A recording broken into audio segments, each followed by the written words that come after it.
How are you? I'm good, Julie. Julie, I was just saying to everyone how you are in glamorous LA. And as soon as you pop up onto my screen, I see this beautiful face, bright pink top, and this swimming pool in the background. I mean, can you get any more Any more glamorous, Julie? LA? I mean, come on. It's raining You are here. It's so been raining all beautiful. day. It's been raining all day there? Oh, no. Oh, wow. But I love London. Are you in London? I'm in London. I'm in London. I'm actually in You're North so lucky. I'll London. trade you. We should swap lives. Absolutely. We can do like the film with Cameron Diaz and the holiday. Yes, yes. Or like Jane Green's book. She has a book called Swapping Lives. I was supposed to interview her tomorrow, but we're postponing. But Oh, I she has a book saw. I read years ago called Swapping Lives. And I was like, that's the life I need. And one of them lives in England. And I think the other's in New York. But I'm in LA, and you could hang out in this pool right behind me, and I'll go where you are and find Kate Middleton, because that's my goal. Do you know what? We're going. So, guys, for everyone that's watching, we have come up with a new plan. We are going to be swapping lives. Only joking. Can you imagine I that? can't wait. This will be perfect. So, Julie, first of all, I just want to say thank you so much for, accepting this interview, because I know that Thank you for having me.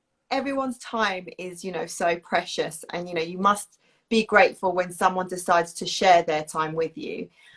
So again, thank you. Now, I'm going to hand to you the invisible microphone, and I want you to introduce yourself, tell us who you are, tell us what you do, etc.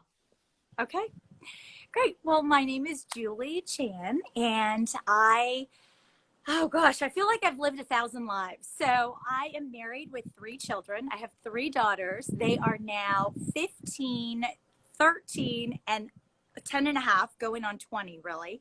And all girls. And I always wanted girls. I actually wanted 4 girls. But growing up, what I really wanted was, I always wanted to be a news anchor. But actually, I wanted to be a talk show host. I wanted to host my own show and do interviews the way you're doing, the way I do on Instagram. And but I was always told that I was Asian and my nose was flat, and that I shouldn't, that wasn't an aspiration that was realistic. And I probably shouldn't go for that, because that might never come to fruition. But that, I probably would much more enjoy having kids and a family, and being a stay-home mom. And I did that for a few years, and it was lots of fun.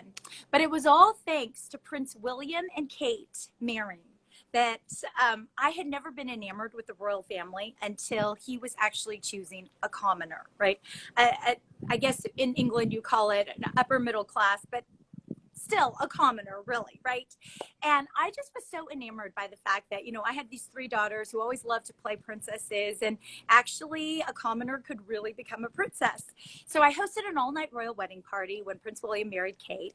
And at the end of that, I had some local TV stations in Los Angeles came and televised my viewing party. And it was the ABC photographer who overheard my cousin say, Julie, you have to get in this business. This is your lifelong dream. And I thought, I can't do this. I have 3 kids. I can't get into this business. And he overheard that conversation. He came back the next day. He's still a good friend of mine, photographer over at ABC. And he sat me down and he told me all the things I needed to do to get in the business. And I still was really hesitant. And he said, if you want it, you'll find your way, and you'll do it. And lo and behold, I followed the steps he told me to follow, and I made a reel, and I started shopping it. And it took 2 years for me to just send it to everywhere, far and near. LA is the #2 market for television. And so that was really hard. It was going to be impossible to break into LA. But I did end up getting job offers, and I got morning news anchor offers. That's exactly what I wanted. And I was told I wouldn't get any, and I got 5 offers. And it was all very, very exciting. I ended up taking a position as a morning news anchor, and I also had this amazing opportunity where I also got to host my own show. And it was a 1-hour show. It was a news program, but I realized early on that I didn't love reading the news. I loved doing interviews like you. I loved getting to know people and having conversations and asking them questions that they might not otherwise get asked.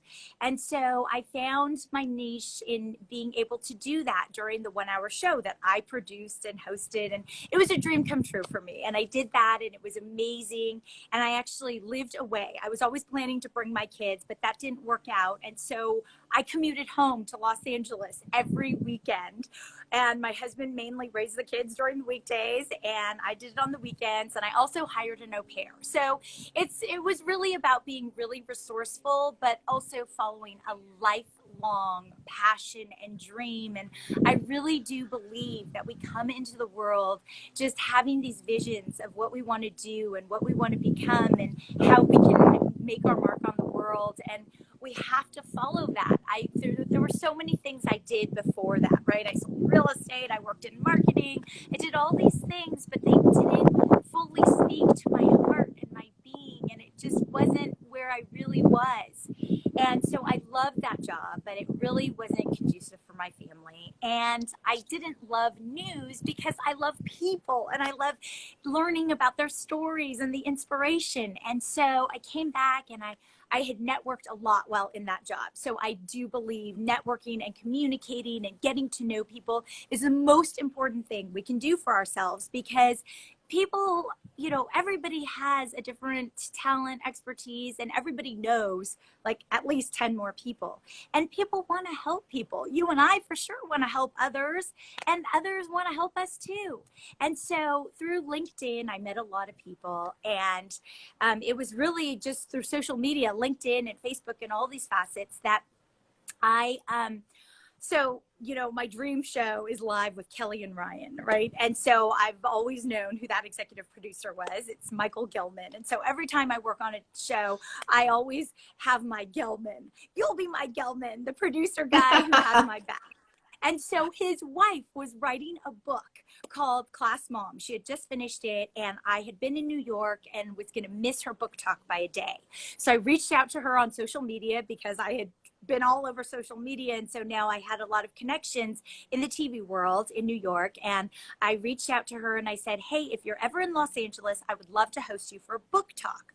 Well, I did that right after the job had ended in television, and I came home and thought, what am I going to do next? But I want to tell deeper stories and be able to interview people in a deeper way. And so she was coming to Los Angeles. Lori Gelman was coming to Los Angeles, and she had her publicist call me, and we did a book talk. And I invited her to my home, and I had the room packed with people who came to listen to her, and it was so much fun. And from there, the publicist called me back and said, hey, we have these other book authors coming to town, some New York Times bestsellers, and they would love to be interviewed by you at your home before they go on to the Ellen Show or Home and Family or The Talk, these very big shows. And could they stop at your house first, and could you get an audience there? And so the audience has grown over the last 2.5 years. And actually, just before quarantine, the last author I had was Andrew Morton. Andrew Morton, the royal biographer. It was very, very exciting. Packed my house. There were over 120 But for people who here. don't know who Andrew Morton is, what type of books has he written, and what does he write about? Yeah. So Andrew Morton is known for so many books, but mainly for writing Princess Diana's true story. He had a connection with Princess Diana over the years. He had worked, before he became an author, he worked for some of the tabloids in England and was a journalist, and would see Princess Diana at events and different engagements. And she felt trust with him. And so she ended up putting her whole life on, recording her whole life and all of her thoughts and things onto recordings, and gave them to him, and he wrote her true story. And that has been published in just about every country, and he has become world famous for writing Princess Diana's story, and has gone on. So did you interview him? I did. I interviewed him in my own home, in front of 120 people. There were actually more. We had overflow in my backyard. We had a TV set up, and a live screening of the interview, and he was here, and it's all on YouTube, and it was all so exciting. And he's writing another book, and he'd like to come back when his next book is done in about a year from now.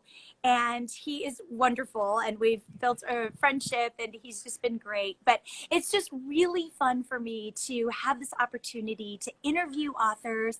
And I actually have an audience who are not necessarily in a book club. They're not necessarily avid readers, but they come and they feel connected by the personal story of authors, and they get to, be right in front of these authors, and they get to go and ask personal questions and have their books signed. And so they end up buying books that they would have never bought in the first place. They end up reading books when they're not necessarily, making time to read books in their lives, and they get inspired and they try something new. And so that's what I love, is that, it's a way to connect people, to help people network, to help them be inspired. And I really, really love that. Julia, I've just got to say that you have said so many incredible key points that I just quickly want to touch upon, because they are so essential for anyone that is logging on right now, or after I post this on IGTV, that want to become inspired, or that can relate with you, or that need to, pull themselves out of a state in whereby it's not being productive for them, right? Number one, the tenacity that you have is unreal, because people were outright saying to you, number one, that you weren't attractive enough because you were Asian, or because there's a certain look that you have to have in TV in order to be able to be admired, or to be an influencer, shall we say, this word that gets, so loosely thrown around these days, especially with Instagram and everything. So you have to look a particular way in order to even begin to try and achieve something in a particular industry or a field. And what you did was, subconsciously you thought, no, actually this is a load of rubbish. I'm not going to listen to anyone, because my heart is telling me that I need to do something that I connect with, and that I enjoy, and that I love, because I have done things such as real estate, you said, and other really amazing, productive, job roles in industries that really are amazing for other people that connect with it. But you know what? I'm not really connecting with this. So I need to follow my passion, which I know that you said to me in the story that you sent over, that even your mum was saying to you, don't worry about that, just have a lovely life, go to your lovely lunches, and just look pristine, be a good girl. And even you kind of thought, you broke. And this happens all the time, because people that say no to you isn't just people that you don't know, or acquaintances. They could be your family, they can be your friends, they can be your boyfriend, your partner, your spouse, the people closest to you. Absolutely. And that's when it's the most damaging, right? Because the people closest to you are the people that you trust, and the people that you love, and the people that you would like to think would never want anything bad or harmful to come in your way, but yet they're stopping you from achieving these dreams that only you know, because they're in your head.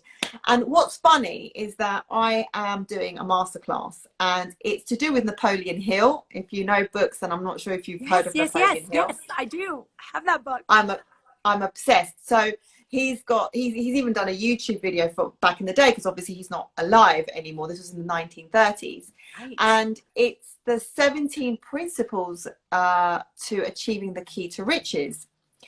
And he says a really famous quote, and that is, whatever the mind can conceive and believe, you can achieve. You just got to really want it and believe it. As soon as you want something and you can see it, you can believe it, all of a sudden it becomes in your hands. And all these things that you were saying, yeah, but I've got 3 kids, I'm my mom, I'm a husband, I'm a wife, I've got to look after my husband, I've got to look after the household, I can't just go off and start a career. Well, you've just broken every single barrier that people constantly restricting their growth by saying, I don't look a certain way, I don't have the certain qualification, I don't have a certain education, I've got kids, I haven't got any money, I can't travel, I can't, all of these can'ts. You were like, well, I'm going to make it a can. I had to follow this like dying passion that I've had ever since I can ever remember. Like I can just feel it and it fills me up so much to do it. I mean, it was crazy. I mean, when I was flying to Oregon. That's where the job was. And every weekend, every Friday, I literally became friends. I mean, she is my angel from heaven on earth. I tell my girls this story all the time.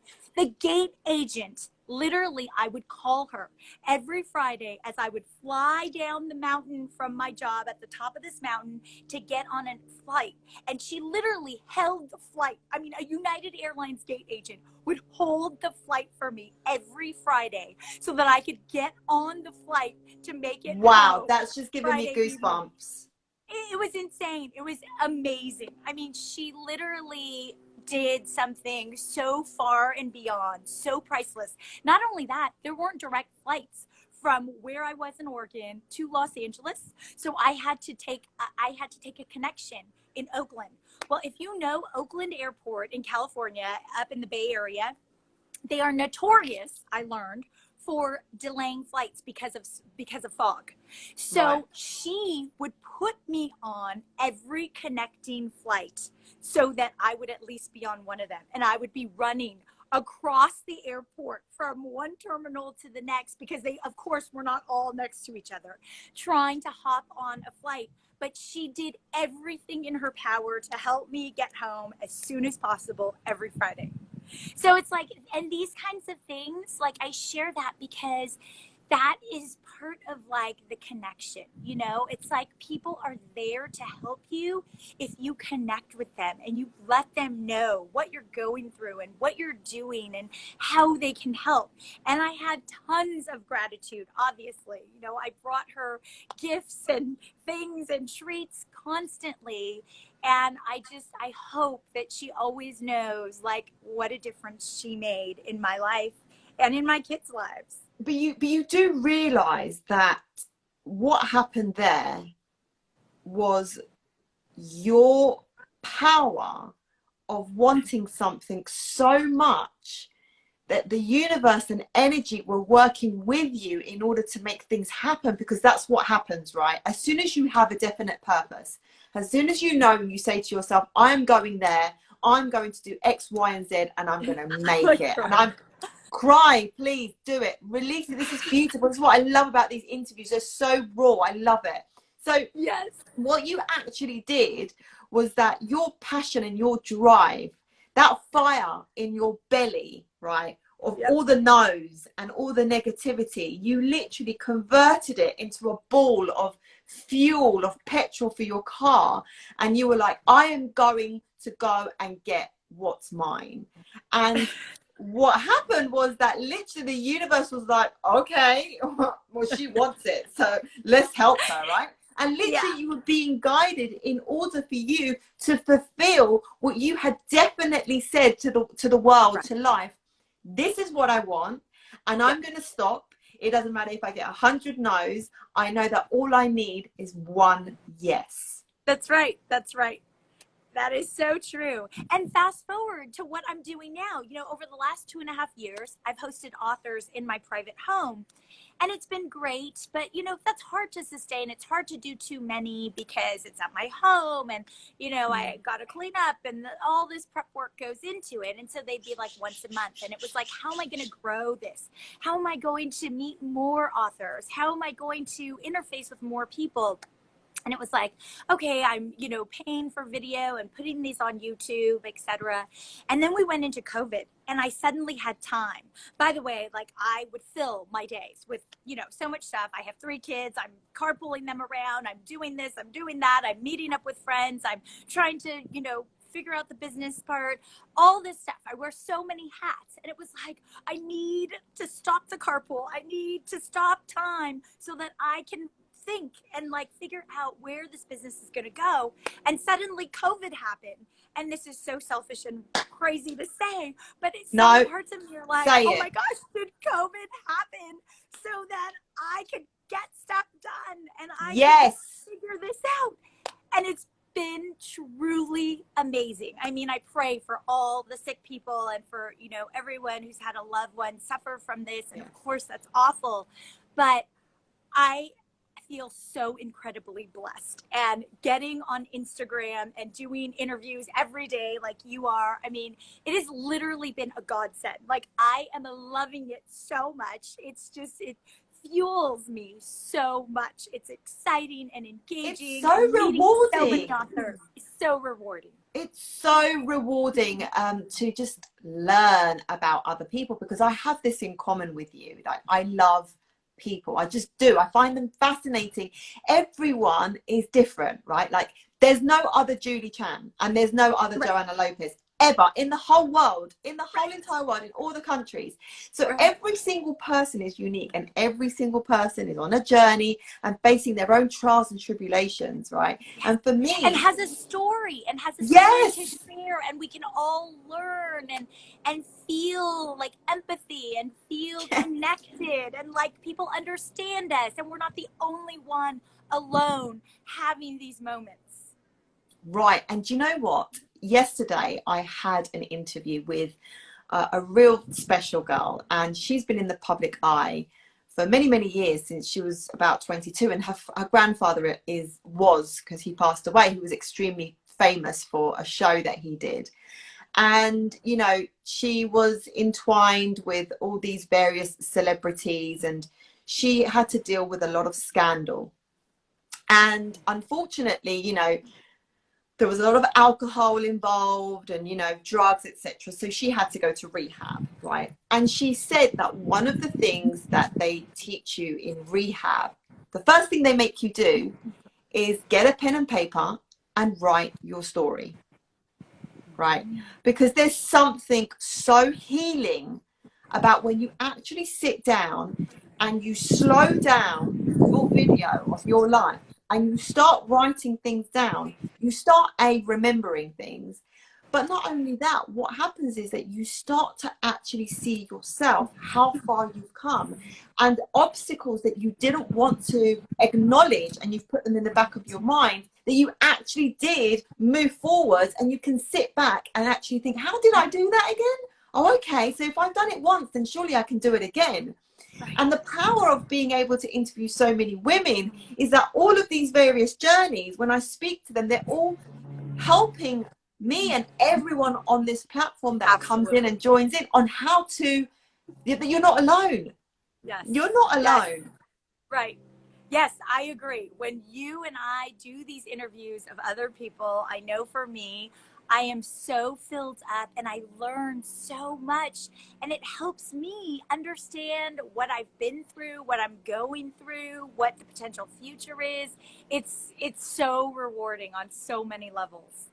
So rewarding. And also, you said something really, really key in the story that you sent to me, and also you've touched upon it today, and that is networking, right? So for anyone that wants to start a business, that is starting a business because of, like you said, you know, the pandemic slowed our lives down, and we really actually had moments to become very creative and ingenious with ourselves. And, you know, a lot of people have started their own business. What would you say? Why is networking so important? So I actually want to start a masterclass on networking, but I don't want to call it networking, because I think networking has, you know, it could have a negative connotation to it.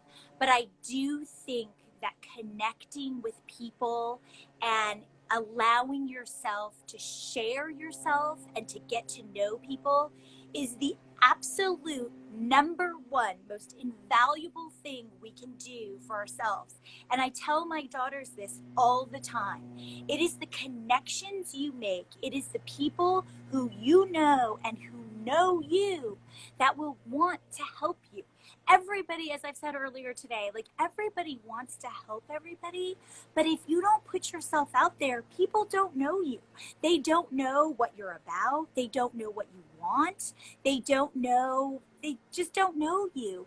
And it's when people get to know you that they want to help you in any way, whether it's helping you find a new dentist, or whether it's helping you, figure out the college path you want to take, or the job you want, or getting out of a job. Everybody wants to be able to help and to have had a hand in another's success, really, and in their happiness. But And Julie, some people might be listening to you right now and saying, okay, well, yeah, no, that makes sense. I have to put myself out there, but who's going to want to know me? And what if people laugh at me? Or I don't know, I don't think it's for me. What would you say to them? so to that, I would say you have to stop thinking inward. You have to stop. You have to put yourself in the other person's shoes. They are just as maybe shy or, insecure as you are, and feel like they can't put themselves out there. So I used to be really, really shy. When I was a little girl, I was so shy. I could not even go to a family function and talk to my relatives. If my mother said she had to go to the bathroom, I'd be like, oh yeah, me too. And I'd go in the bathroom with her. So I was so shy. But as I got older, I learned that, you know what? If I'm so shy, other people probably are too.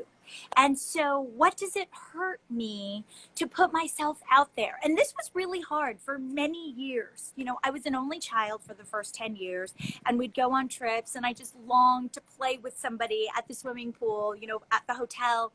And my mom would always say, just go up to them and say hi. And I'm like, how do I do that? They're going to think I'm a freak. They're going to think I'm so weird. They're going to laugh at me. They're going to, think I'm weird. And that was always so hard for me.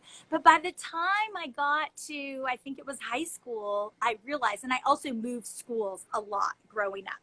And so I just learned that, you know what? It is up to me to put myself out there. And if I don't, nobody's going to come to me. People are not going to come to you because they're just as afraid as you are, or they're just as busy as anybody else, that they just don't have time for that. But if you just go, it's hard. I don't know, but I know for me, I always have a mindset of, I genuinely want to get to know them, so they must want to get to know me too. Why wouldn't they?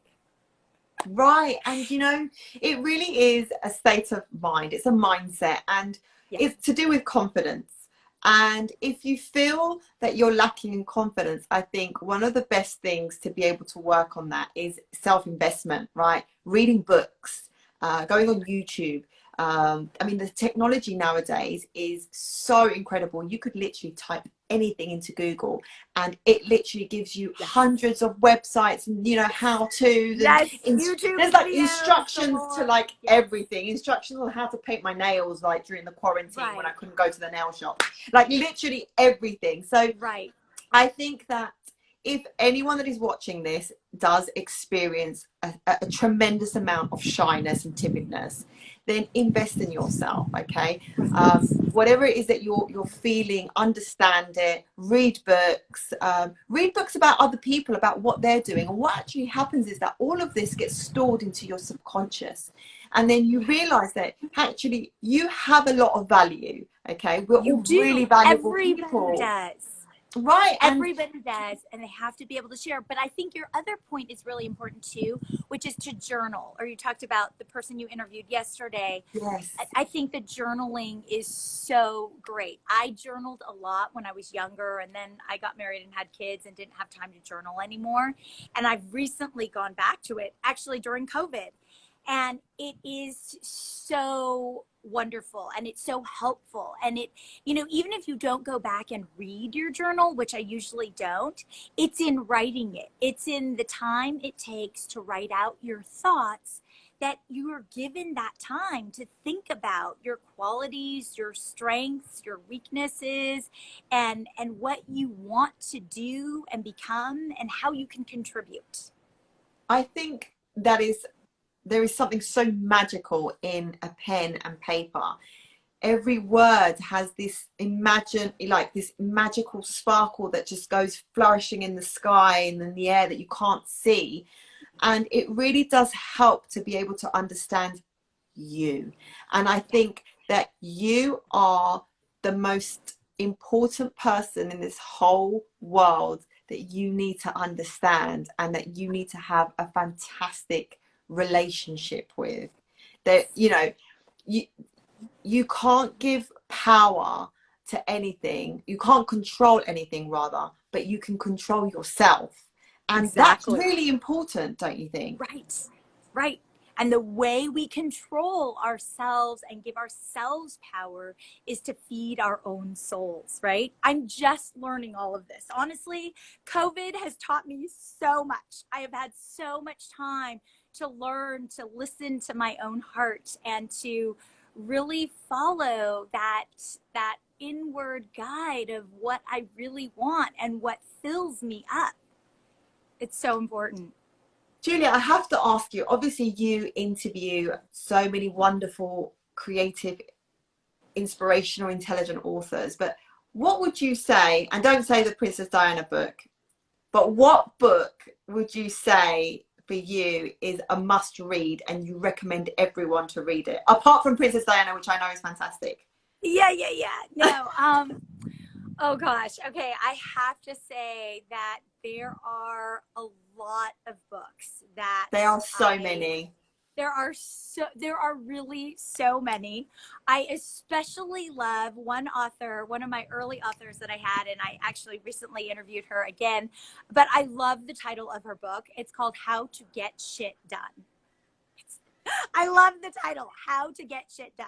And Just I to the feel point. like It's to the I point, feel that's like why. for your audience, self-made girl boss, like as women, we're always trying to figure out how to get more done, right? It's never enough. We go to bed with like a list of things that we still didn't get done. And I think Erin Faulkner's story, her personal journey is really great.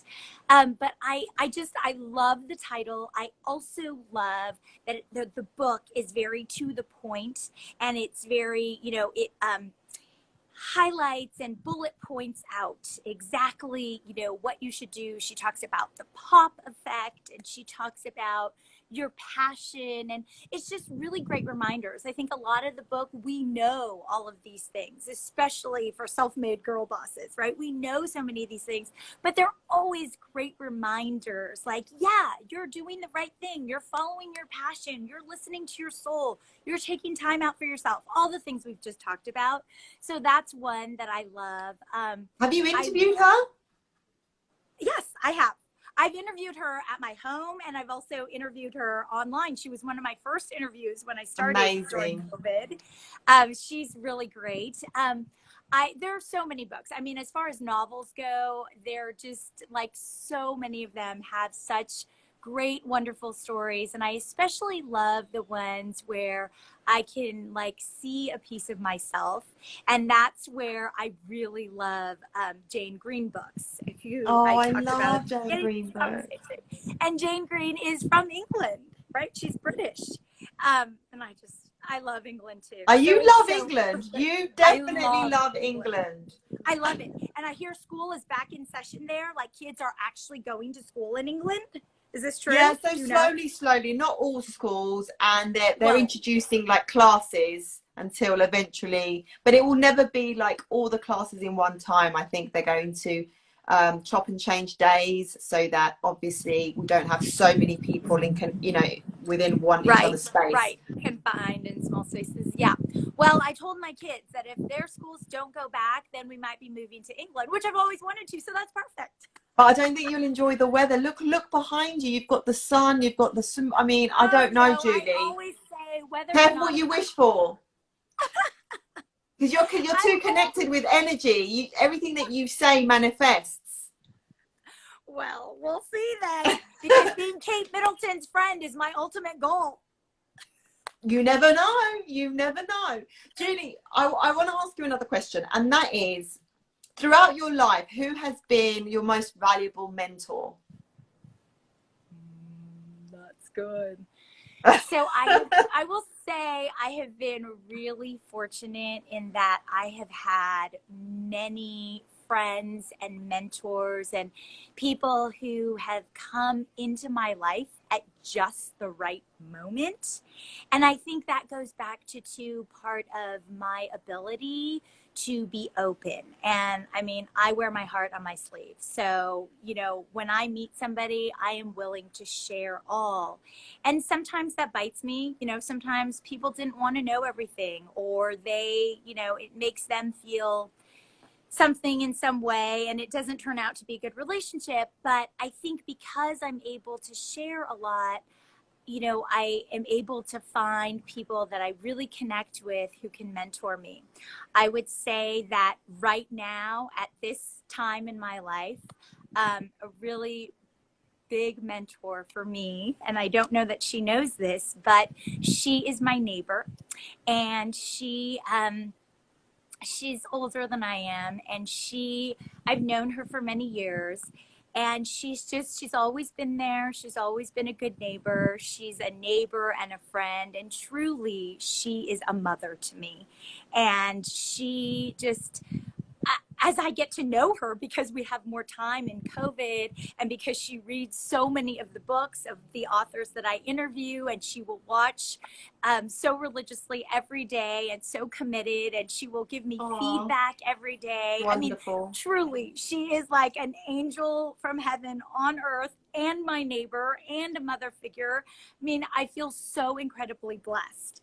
And she just, we've really gotten to know each other, and I'm realizing more and more that our lives have actually been so similar in so many ways, right? Like Wow. the way she grew up and the kind of relationship she had with her family, and you know, that it's very parallel to me. And just, it's almost like the things that go unsaid, I totally understand. And it's really a very unique mentorship, because she aligns so much with my life as a mother. She's always been a working person. And she's just so positive, and her outlook is, you know, do what makes you happy. And it's not something I've always heard, especially from women, whether they be friends or mentors, right? I mean, we find Wow. lots of women in the workplace who are just in the grind, and you know, some of them are really hard on themselves and others, and you rarely hear women say, like, do what makes you happy and just be Absolutely. happy. I'm hearing Absolutely. that I a love lot these that. days. Yeah. So this brings me on to my last question, and it's a question I ask everyone. It's a magical question. And that is, if you had a magic wand and you could change one thing in the world, what would it be and why? I would change the I have a magical wand and I can change anything. And so Anything. my dream would be that people would unleash their fear and their need to conform. And I say that because I spent the last 2 years fighting our local public school district, because I realized that over the last, you know, 10, 12 years that my kids have been in school, we live in a wonderful place, and the schools are supposedly known to be the number one schools, and unfortunately they're not. And I got really, really disenchanted with the fact that they're kind of lies, and they're that, you know, it's a facade, and we say they're number one and we talk about test scores, but really, do the kids feel like they're getting a great education?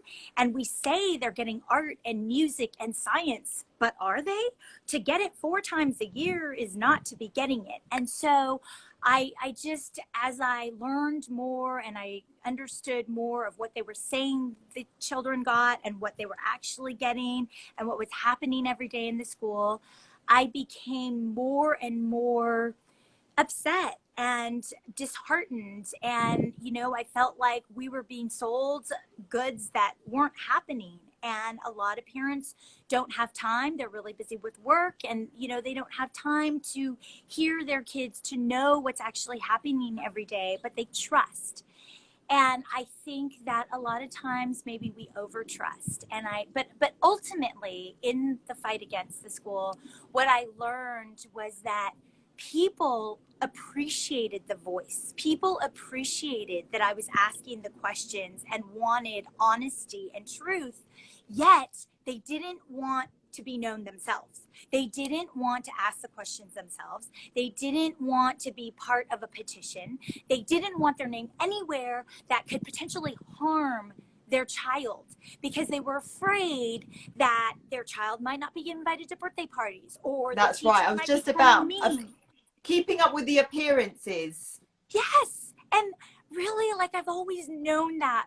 But I have to tell you, I have been so surprised and so shocked that it's not just about the schools, that it's about everything. It's about life and everything we do. And just like the not networking, right? And the not being able to go up to people, there's this deep fear. What will people think of me? And will they, not talk to me? And will I not be invited to the table next time? And I just pray so hard that this next generation of kids that we are growing, that they will be stronger, and that they will have a voice, and that they will use their voice, and that we are teaching them values and principles that they will be able to live by, and that they will be able to speak up for. Because otherwise, what's the point? What's the point of being here if you are going to live in fear and not be able to advocate for your own children? How does that work? How does that work? Exactly. I mean, so communication is key, always. Absolutely. And honesty with your own heart. Extremely wise words. I love where you're coming from. I love that you're actually standing up to what you believe in and the future of your children. I think that we need more women like you in this world, which is why Self-Made Girl Boss just rocks, because I get to have incredible people like yourself on here sharing your story. So I just want to say once again, thank you so much for your time, for your energy, for your your life story, your vulnerability, for showing everyone who you are and how beautiful you are inside and out. So thank you so much. Thank you so much. So fun to be with you today. And you are doing so much good too on Instagram and all over. And you're so beautiful. I have to tell you that my 3 daughters were like, who is she? She's so gorgeous. That is so cute. Oh, thank you so much. I love it. That's going to make my night now. I'm going to be like, you are gorgeous. Thank you. Thank you so much. Yes. Well, big kiss and stay in touch, Julie. Yes, absolutely. I will be visiting you soon. Yes. Take care, my darling. Take care. Bye-bye. Bye. Thank you. Bye.